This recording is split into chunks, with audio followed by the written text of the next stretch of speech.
Alright guys, welcome back, and today I'm going to rank all the films that I saw in 2019. Now this is going to be, I think, a long video, but a lot of these movies are pretty whatever, so I'm just going to say probably one word about some movies. So let's get started. I had seen 64 movies this year for 2019, either theatrical or on Netflix or digital, whatever. And there's a couple movies that I still wanted to see, like John Wick 3, Parasite, The Lighthouse, Jumanji. Like, I didn't see those, so those aren't on this list, but that doesn't mean I'm not going to see them in the future. But as of this right here, these are 64 films that I saw this year for 2019, so let's get started. The Playmobil movie. The Playmobil movie. This movie was really, really horrible. I can't find really anything to say about this movie. This is the one I was most frustrated at watching this year in theater. Amy, or AMI, from Netflix, which is a movie about a killer phone that warps this girl's mind who is already insane, and she goes and kind of kills people, and it's fucking ridiculous. And like the end of this movie, I lost it, where like, I won't spoil what the ending is if you do want to see this, but there's an ending that's just so incomprehensible that I just sat there like, oh my god, I can't believe that they're doing this. This is like, how can you take this seriously? And speaking of how can you take this seriously, Cats. Now, Cats is one of those movies that I had to see. I know nothing about the play. I know nothing about any other adaptations of it. This just looked like a nightmare to watch. And there's like only one okay scene that the song is still stuck in my head, but besides that, this movie is a pile of garbage. But that one song just, like, whenever I think about it, I just start to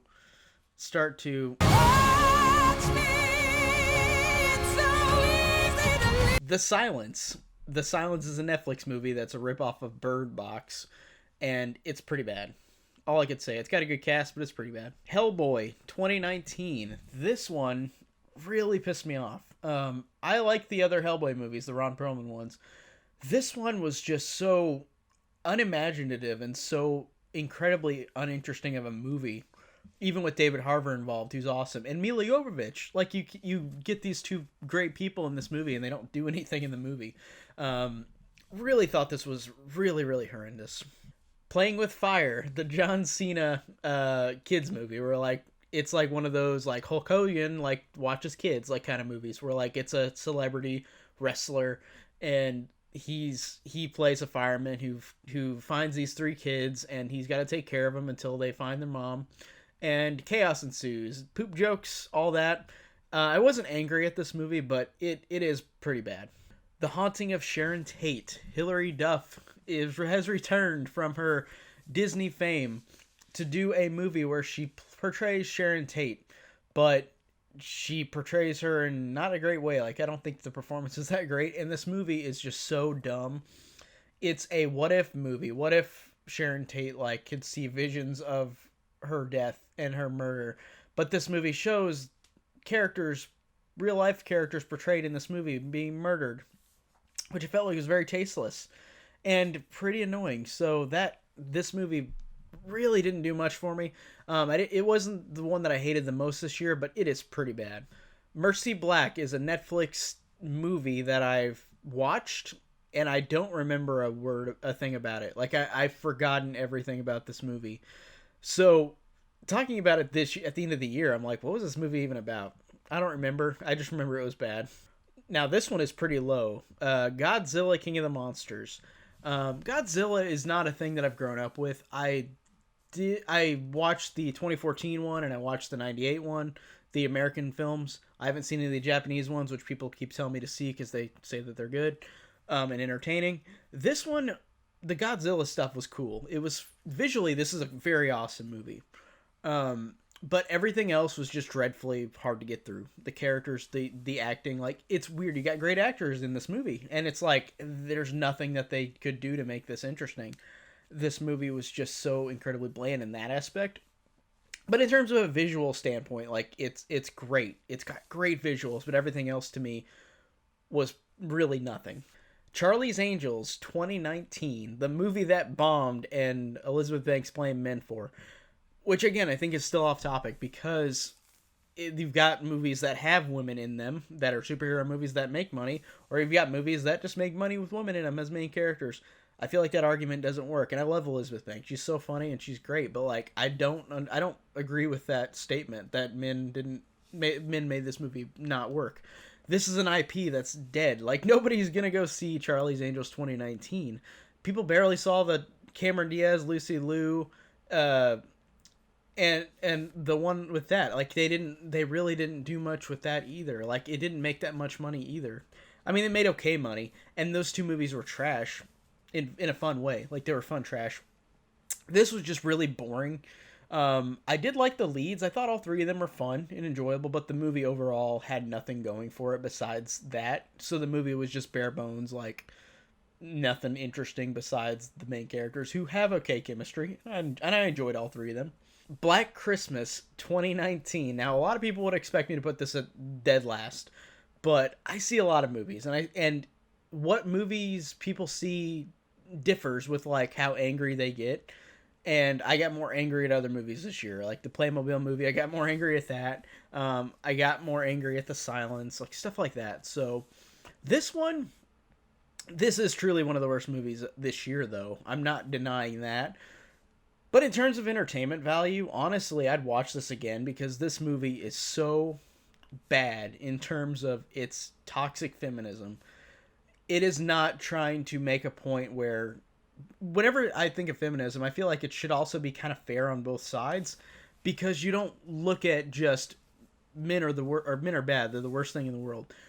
And in this movie, it's just implying that if you're a man, you're either a rapist or you're an idiot that gets killed because you're an idiot. It doesn't have anything that works for both sides. It's very one-sided, and it's extremely over the top, where honestly I laughed so much. The end of this movie made it for me.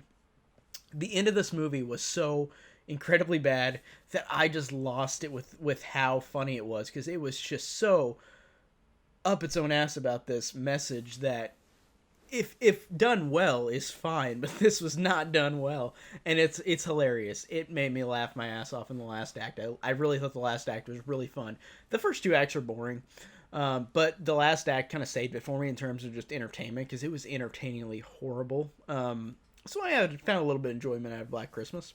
Dark Phoenix, the last X-Men movie, I guess, that we're going to have since Disney has merged with Fox, and they're going to probably be doing their other, like, X-Men, like, continuity now. Dark Phoenix, I didn't hate, but it's definitely not that great. It's pretty unmemorable. Out of all the X-Men movies, it's one of the most unmemorable ones, and it's just, there's not much else to it. It goes everywhere you expect it to go. Like, there's not any surprises. There's some okay action sequences, the acting's good, but it's just not one of those movies that I remember that well. I mean, I'd see it again, but it's not one that I really enjoy thoroughly. I just think it's pretty okay, but it's not as bad as people make it out to be, in my opinion, but I think it's just okay. Last Christmas is a romantic comedy set in Christmas time, but came out in November, so it's already out of theaters. I don't get where that came from, but Last Christmas stars Emilia Clarke and Henry Golding, two actors I really like, and they're both good in this movie. And it's one of those movies that I'm not really a fan of the genre, like romantic comedy, but the way that this was executed, I thought I didn't mind watching it. I enjoyed parts of it. I thought it wasn't that bad. The ending is super cheesy, but it's a twist where, like, I liked it, kind of. It's really weird. It's a weird twist, but I enjoyed it. The Phanatic. This one was so fun. This one starring John Travolta and Devon Sawa.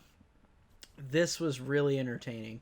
It is a movie about an autistic guy who is obsessed with a movie star, and he goes to great lengths to find this guy and, like, try to get an autograph. And it's a movie where I see both sides of why people like it or dislike it. I'm kind of in the middle of it, because a lot of people do feel sorry for this character, this autistic character who's doing this horrible thing, and I kind of agree with that. But I also agree that this movie is really over the top in just how they portray that. And also it's weird because it's a tragedy movie, but it's like you portray you portray a type of person that doesn't get a lot of film as the main character, but you portray it in a negative light. Like he's kind of bad, like he's doing bad things, even though you do feel tragedy for him and feel sorry for him.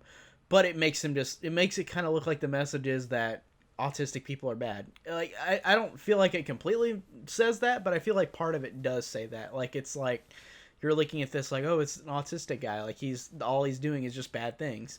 But also, I feel tragedy for the character too, because like he's autistic. He doesn't know what he's like. He doesn't have the same mindset. But so I can see both sides why people think this movie is bad or think this movie's great. I'm in the middle of it. I thought it was entertaining. I liked the performances. It's got some funny moments. It's got some serious good moments. Extremely wicked, shockingly evil, and vile. What a title. The Ted Bundy, Zac Efron movie. This one I remember liking. Zac Efron was great. I liked that it didn't show any of the violence. It's like, even though he did all this stuff, I like that the movie makes it seem like, oh, was he? Like, did he do this stuff? Even though he did that stuff. But Zac Efron has a great performance in a movie that's just kind of okay. Velvet Buzzsaw. This one has some great kills, some great visuals, but the movie's really boring. Curse of La Llorona. The newest Conjuring movie, or no, second newest, because Annabelle Comes Home is on this list too. But La Llorona, this one, I enjoyed it. I enjoyed the main characters. I enjoyed some of the scares, but it wasn't super memorable. Scary stories just tell in the dark. Again, some cool visuals, some cool gross imagery for a PG-13 horror movie, but it's just kind of middle of the road, like forgettable. Pet Sematary 2019. This one is just okay. Like the original. I don't love the original either. I think that both of these movies are just perfectly adequate. Like they're fine. There's nothing that makes me think that they're incredible or makes me think that they're bad. I think they're just in the middle okay movies. Haunt. Haunt was pretty good. Haunt I liked a lot. It's a cool indie movie that did a good job of giving a great main character in the movie, and I really enjoyed her a lot. And I thought that the way that they executed the horror is great, because they go into this like abandoned place, and it's like full of all these kind of saw traps, but not in the way you're thinking. Like it does have traps, but it's not like the same. And you've just got a really great main character, some good gore, some good performances. I like this one a lot. Lion King 2019. Now this is the most conflicting movie on this list for me. I love the original Lion King, of course. I grew up with it. But watching this one, visually, it's weird. It's not as beautiful as the animated one. It's a National Geographic type of movie. It looks just like a National Geographic thing, except for the lions have mouth movements and talk. But it's not as cheesy as I expected, but still, it's a little cheesy. But there's nothing unique or new about this movie.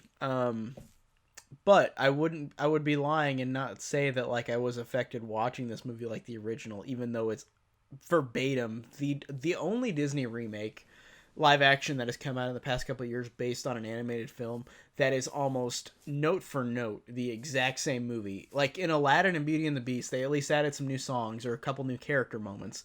This has nothing different. But I would be lying if I didn't feel the emotions, but it's just a cynical way of feeling the emotions for this movie, because it's just the original again, but not as great. So that's why it's just kind of halfway through on this list. Detective Pikachu. This one kind of surprised me. Not with the plot, because I think the plot was generic and really easy to figure out, but I liked this because I'm a fan of Pokemon. I like this a lot. I thought that Justice Smith was good. Ryan Reynolds was good. They both make a good pair. They're both funny and both have good charisma with each other, but the plot is just kind of whatever. Like it's an easy mystery movie, from the minute it starts. But visually, it's really cool. Seeing Pokemon live action is really cool. I've wanted to see that for a long time, being a Pokemon fan. But besides that, it's just okay. It's perfectly serviceable. Dumbo 2019. This is another Disney remake that is just perfectly mediocre. This one at least is a lot different than The Lion King, where like the original Dumbo is like the first hour of this movie, and then they continue on like the next hour, and it's like another movie, which is perfectly serviceable. Like they do more with Dumbo in this movie, which I liked, but the original is of course a classic and cannot be challenged. This with this included. This isn't great, but it's not terrible. It's just really middle of the road, just like The Lion King. Hobbs and Shaw, Fast and the Furious, first spin-off movie. Really dumb action, really pretty fun, pretty serviceable fun. Zombieland, Double Tap.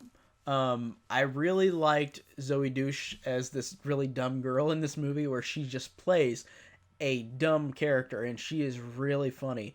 And these actors who come back, all four of them, are still fun and enjoyable. I don't know if I like it more or less than the original one. I think I like it close. Like this one is fine. I thought it was fun. It was a fun watch. It just wasn't anything that was super like I was super glad I saw it, but I still liked seeing it. Annabelle Comes Home. One of those movies that I feel like people keep saying they love or hate. I'm again in the middle. I think that this one's fine. I liked the characters a lot. I liked how this movie gives a lot of heart to it, like the Conjuring movies do, where like you do care for these characters, even if you know it's the basic story of like these characters aren't gonna like die, they're gonna like just encounter demons. But still, by the end of the movie, you still feel the emotions for him, and I did enjoy that. I did like that this movie has heart to it and a little bit of a soul to it with the performances, and I thought that it was okay creepy, but it's more of like a Night at the Museum kind of movie or Goosebumps because it's not as scary as the other Conjuring movies, but it has a lot of heart and some okay scares to it that I think that this one is serviceable enough. I enjoyed it.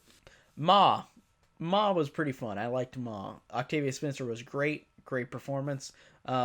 Really liked how creepy this was. I liked how funny she was. I just thought this was a fun movie overall. Captain Marvel.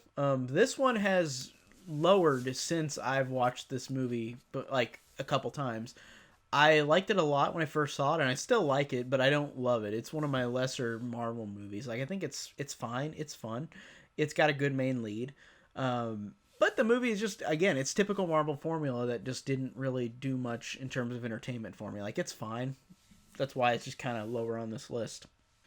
Frozen 2. This is a direct-to-video Disney sequel, but theatrical, where, like, it's kind of the same movie again with what they do. But I thought that was kind of boring, where the plot was just kind of generic and the same movie again as the first one, but the music in this is really good. I like that they really stuck with the music. The music is great. The characters are good too. They're just kind of doing the same thing again from the last movie, but I think that they're still fine. This movie's fun for the most part, but it's definitely not one that like is great as the first one, or it even stands out or will stand out in the long run. A Beautiful Day in the Neighborhood. This one is interesting because it's Tom Hanks playing Mr. Rogers, but it's not about Mr. Rogers really. It's about this other character who encounters Mr. Rogers and has conversations with him. So it's more about this guy and this other guy and his struggles in life, while Mr. Rogers is kind of a backdrop. But the performances are great. The story's great. I was intrigued throughout. It's just a weird movie. It's a strange movie. So watching, I wonder if you'll be like, what's going on? Because there are a couple moments where I'm like, this is kind of weird. But it still has some great acting and a great story. So I thought that this was good. I like this one. Lady and the Tramp 2019. This one surprised me being this high. Because the Lady and the Tramp original one I like a lot. And this one, while being close to the same as the original, I thought was good. Like, I liked all these performances. I liked this being live action. I don't know. I thought that this one had a little more heart and soul to it than, like, Lion King or Dumbo did. And this one I just thought was entertaining. Like, I never felt bored or uninterested. Like, I was interested throughout. And I felt like there were a couple different things. They were pretty minuscule, but a couple of different things from the original that I thought kind of helped the story out a little bit. So I like this one overall. Terminator Dark Fate. Again, a love it or hate it movie. The first 5 minutes are like, what? You're doing this? But this is a franchise that has done what they got rid of in the beginning of this movie 4 times in every sequel. So I understand why they did what they did at the beginning of the movie. But it's just one of those movies where it's a weird one. I don't know what to think about it. I do like the action.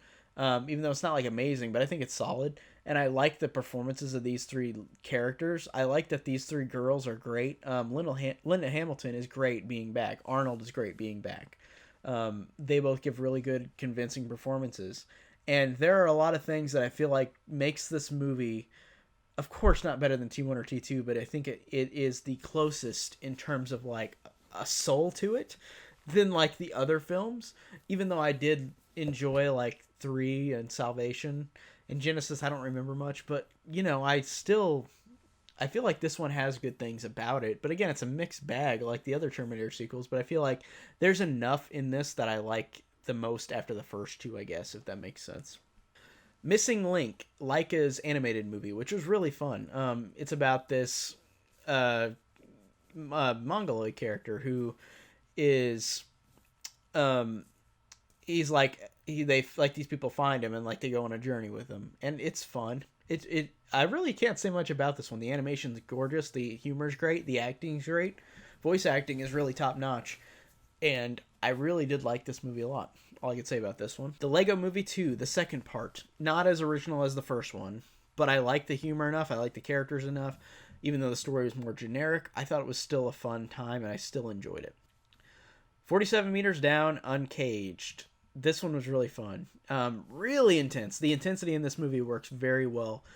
This works very well on that behalf, and that's all I can really say about this movie. It's very intense in a way where it convinced me so. Maleficent, Mistress of Evil. This one is so wacky and so silly. But I would be lying if I didn't enjoy this. I enjoyed this movie a lot. It was so fun and so entertaining, even though it's so silly and over the top. And it's ridiculous. Like, it's a ridiculous movie, but it's one of those movies I can be entertained by for a long time. Child's Play 2019, a remake that really does change from the original. Like, it does a great job of being different and not being a copy of the original. You really feel for Chucky as this robot who, like, actually gains, like, emotion, and the reason why he's killing, it makes sense, and you feel bad for him. I like that you can feel bad for the killer. I think that's awesome. The gore is good. The characters are good. Really like this remake. It's a really solid one. 3 from Hell. Rob Zombie's 3 from Hell. Really, really enjoyed this one. On the characters alone. I enjoyed these characters in House of a Thousand Corpses and Devil's Rejects, but in this one, they really shine as well. They're really fun, really entertaining, especially Sharon Moon Zombie. I really liked all 3 of these characters. I liked the fun they went on. Like, it's just a road trip movie, but it's entertaining and fun, and I really just enjoyed every minute of it. Doctor Sleep, the sequel to The Shining. This one, really, again, it's one of those sequels where, like, it's a weird one, but I did enjoy it a lot. Like, I enjoyed Ewan McGregor a lot, and I enjoyed Rebecca Ferguson a lot. She's great as this villain, Rose the Hat. And I really liked I forgot what her name is, little girl. I liked her a lot too, and I like these characters. I like their interactions. I like how this is a sequel to The Shining, and by the end of the movie, it connects to The Shining a lot, and it does a good job of it. And I really think that Mike Flanagan is one of the best horror directors today, and he does a great job making this, I guess people say, bad book into like an okay movie, and I did enjoy this movie a lot overall. Brightburn. Brightburn was an awesome surprise. I was already ready to see it, but man, it blew me away how great it was. I didn't think it would be this great, but it is just the Superman story of Superman was evil, and he landed on Earth, and like he started doing bad things. That's all I could say. Great effects, great gore, great horror. This is a really great disturbing movie. Aladdin 2019. Again, one that I didn't expect to like as much as I did. Will Smith is great as the genie. He does do a different genie than Robin Williams does. I really liked all the characters. I liked the new song that Jasmine sung. I liked that this movie, it does follow the traditional Aladdin story like the original movie. It's not trying to be super different. And I'm fine with that because I did enjoy this one a lot. I did enjoy these characters. I did enjoy the music. I enjoyed Will Smith a lot, and the guy who played Aladdin, I enjoyed their chemistry. Like, they're great, and this movie actually builds on their friendship really well. And this is just a fun time. Like, even though it's basically the first movie again, I'm fine with that. I enjoyed the things that were different enough about it to have a lot of fun. Crawl was another surprise. Like Brightburn, I really loved it. I really loved how intense this movie is. Of course, it's a movie with stupid character decisions, but I don't care. Like, intensity alone, just that's enough for me. Really enjoyed this one. Spider-Man, Far From Home. This one, coming off of Avengers Endgame, it's definitely not as great as Endgame, but I think this is a solid Spider-Man sequel to Homecoming. I feel like I like Homecoming a little more, though, still. But everybody's still great. I think it's a great, like, evolution for Peter Parker. I like Mysterio a lot. He's really good. I think this I like how this movie has the third act battle sequence, but it's turned on your head if you've seen the movie, if that makes sense. Because it's like, if you understand what happens in the movie, like it's a different way of doing the ending battle, which these traditional Marvel movies do the same thing every time. So I like that they did that in this movie, and I liked a lot of things about this one. It's not my favorite Spider-Man movie, but it's a really solid one. Ford v Ferrari, real life story, really good, really great performances by Matt Damon and Christian Bale. Never bored for a 2.5 hour movie about cars, which I'm not really interested about cars. This was great. Happy Death Day to You. This one is awesome. I love the first one. This one I like how it's another evolution with this character of Tree, where she has to go through this again like the first movie, but you would think that it's going to be boring because you're doing the same movie again, where like this character keeps waking up after dying. But this movie does it different, where like you're still seeing the same thing, but you're evolving this character. But it's still funny. It's still got charm to it. These characters are all fun. And this movie has kind of an emotional punch, too, with this character. Like, does she stay in her normal dimension? Because, like, it's a dimension rift movie. Does she stay in her own dimension or stay in another dimension where her life might be better? And I really like that. And I like that this movie just has a lot of heart and soul to it. And it just is really, really good and really entertaining. It's not as much of a horror movie, but I don't care. I thought it was still awesome. Ready or Not was a big surprise for me. This one had some great humor. It had a great main character, some great gore, some great intensity. This movie is intense as hell, and I think that it works on all fronts. Great movie. Glass. Glass I really enjoy, but not as much as Split or Unbreakable. I think that this is a solid ending to the films, to the trilogy. I liked all the performances. I liked how they ended it, but it just felt like there was something a little different to it than Unbreakable and Split, but I think it's still a solid ending. Jojo Rabbit. Jojo Rabbit, again, like Taika Waititi, I really do like his films that I've seen. Thor Ragnarok and Hunt for the Wilder People and What We Do in the Shadows. Like, he's a great comedic director. Like, he's awesome. And in this movie, it really works with the humor, but it's also a movie that's dark. Like, of course, it's set in World War II, and by the trailer, you're expected it to be just funny throughout. But there are some moments in this movie that are some of the best this year, where like they are disturbing, and it's genuinely surprised me because I thought it would just be humor. But oh my god, like there are some moments where you just sit there like I literally just sat there like in shock because it was so disturbing in a couple moments of this movie. But this movie is more of a comedy still, but there are some moments that get me. This is a really great movie, and I really enjoyed this one a lot. Us I think was so fun. Again, it's one of those movies that again gets people like it or dislike it. I enjoyed the fun about it. I enjoyed that this movie didn't take itself seriously. I enjoyed these characters. I enjoyed the gore. I enjoyed the thrills.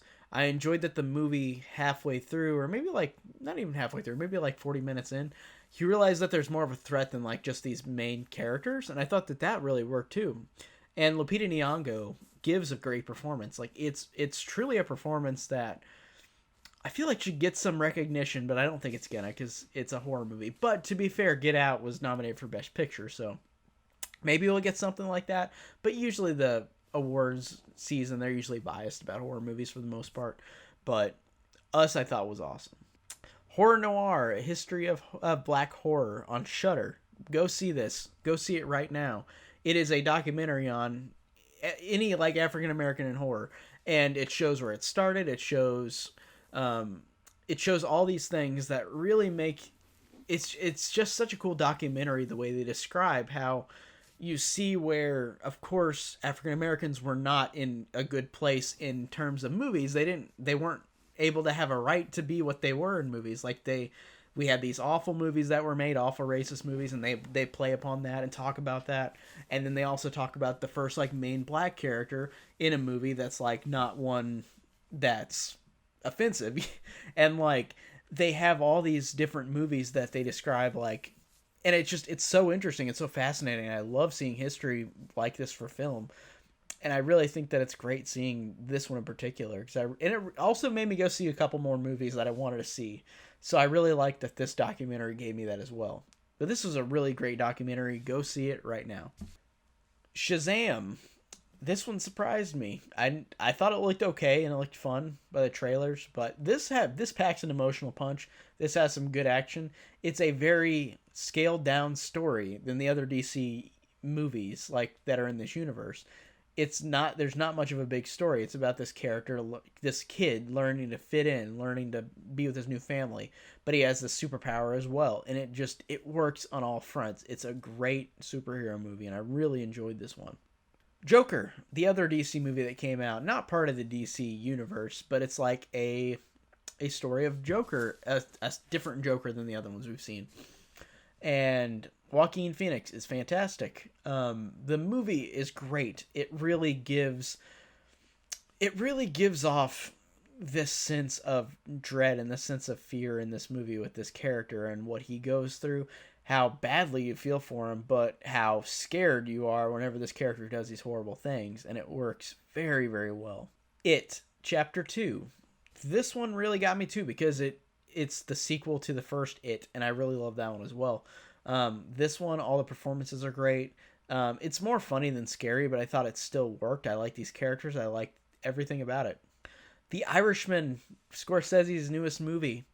Really enjoyed the performances. Great to see all three of these big actors again in another mob movie. It was awesome. It never felt super long for 3.5 hours. Really enjoyed. Marriage Story. Adam Driver and Scarlett Johansson make this movie, and Laura Dern. All three of them make this movie. They're all so fantastic. This is a movie that doesn't pull its punches with relationships. Like, it's about these characters who got married, but then they're getting divorced, while showing them in their worst states of mind while showing them in their best moments in life at the same time. And just acting wise, it's fantastic. Writing is fantastic. Really love this one. Little Women. This one surprised me. It's one of those movies where it's unconventional with like showing it has these four women. It's based on a book, of course, and I haven't seen any of the adaptations of this, but it's about these four women who are growing and like during the end of the Civil War, and it's really fascinating with how these characters are all portrayed. I think they all have great actors playing these roles, and Saoirse Ronan is really incredible in this movie, and she works so well. And you've also got Emma Watson, who's great, and you've got Florence Pugh, who I love as well.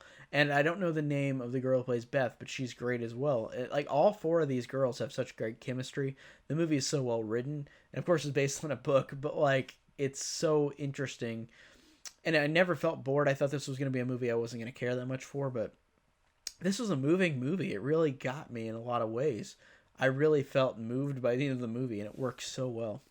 Peanut Butter Falcon. Talk about being moved. Again, this is a very funny and very moving movie with a great performance by Shia LaBeouf and Dakota Johnson. And the guy, I don't know what his name is, but a character has Down syndrome, and he's really fantastic as well. And it's just about this Down syndrome kid who wants to meet his idol, this wrestler. And it's just a road trip movie where, like, these characters go and live their lives and like go on a journey. It's a journey movie, and it's just so incredibly well done with the performances and just with everything about it. It moved me in such a way where most movies don't. And I really am glad I saw this one. Avengers Endgame, the compilation of all the Marvel movies and of all the MCU movies. Great payoff, everything about it, loved. The ending, of course you know what's going to happen. It's a trope that is going to happen after Infinity War. You know what's going to happen in this movie. But whenever it happens, that moment of like excitement is there. Like, this is one of the most exciting movies of this year. Star Wars, The Riots of Skywalker, a movie that is critically not doing that well. So this is more an entertainment factor. At first watch, I didn't really love this movie. I actually felt pretty disappointed. But watching it a second time, Star Wars has and always will be just popcorn entertainment. And I don't know why I was so annoyed. And maybe it's just because I love Last Jedi more than this, so I was just like, this isn't as good. But I still think that this is a great, fun Star Wars movie, even though it's critically, like, pretty not great. Like, it's one of the lesser critically rated movies, but I don't care. I thought this was so fun. I really loved Rey and Kylo Ren in this movie. What they did with them is fantastic. What they did, I thought, was good, even though it could have been a better start, like, ending to to the 9 films. I thought that the things they did in it are fantastic. And in terms of rewatchability, this is definitely one that's the reason why it's so high. Once Upon a Time in Hollywood, Quentin Tarantino's newest movie. 3 hours of watching these characters just live their lives.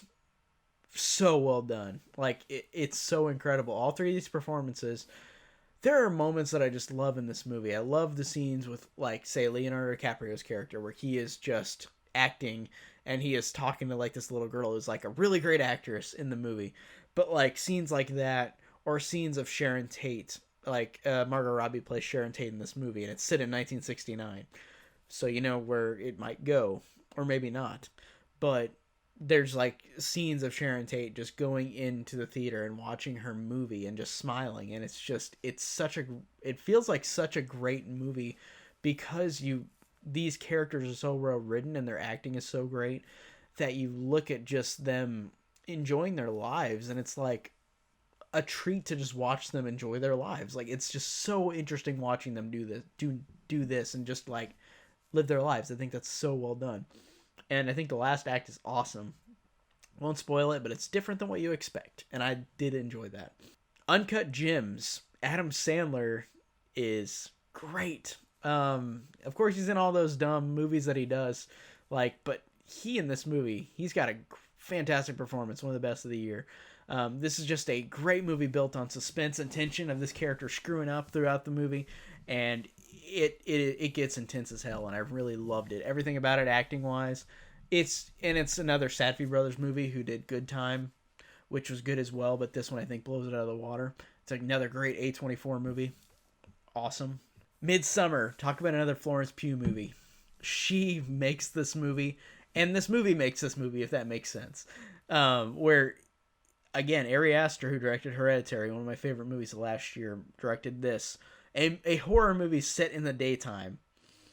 I love that. I love that so much. And I love that these characters are so fascinating. I love how this movie is so horrific.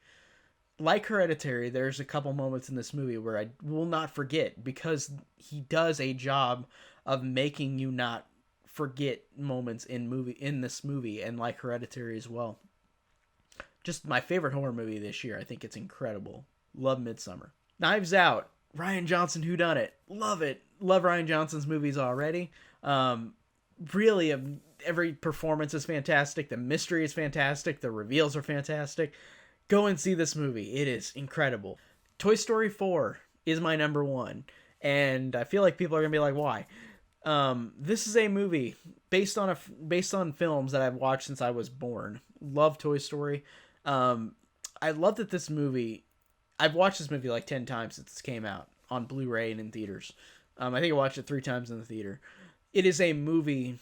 The reason why it is my number 1 is it is the movie that moved me the most. It is a movie about change. It is a movie about moving on. It is a movie about feeling like the way they end this movie. It just feels. It's one of my favorite moments in any of the Toy Story movies, and it's one of my favorite things in this year in movies where, like, it's what Pixar does best whenever they're best, is like they're doing something that you're not expecting, and what they do at the end of the movie I didn't expect. And this movie is just a movie about change, about moving on, and it's one of the best sequels that we don't deserve and didn't think that we'd get, because whenever Toy Story 4 was announced, you're like, really?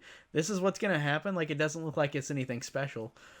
But watching the movie, I think it is truly special. Everything about it. Love every minute of this movie. Watched it the most out of any movie this year. That's why it's my number 1. And that is all my movies I saw in 2019. That's a lot of them. 64. So I'm out of breath. That's it. Thank you guys so much for watching.